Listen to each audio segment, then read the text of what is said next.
It was one of those nights when the silence rings in your ears. The sky was moonless, and the air smelled of damp and old moss.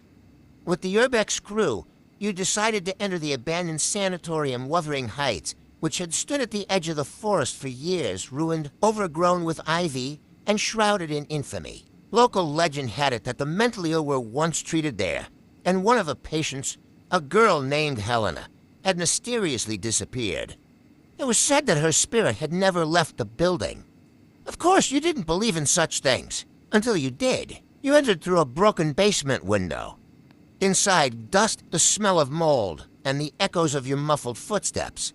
Shadows flitted through the corridors, though no one else was there. Flashlights cast trembling beams of light on the scratched walls, covered in old drawings and strange inscriptions. At some point, you separated yourself from the group just for a moment.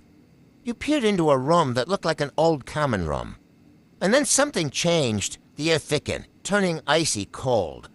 The door closed behind you with a loud bang. You froze. In the center of the room, in the semi-darkness, stood a figure, a girl, in a white, yellow dress. She looked at you, but her face was blank, as if blurred, fuzzy, unreal.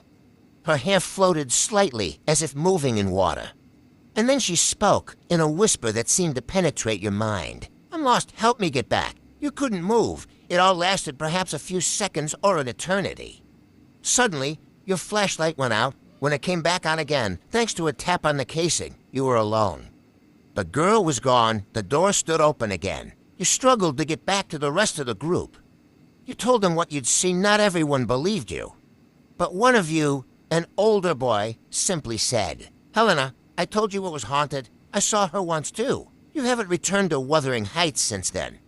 But sometimes, when you close your eyes at night, you hear a voice. Help me get back to it. Would you like me to describe it more realistically, like from your perspective, or add some Urbex photos as background to the story?"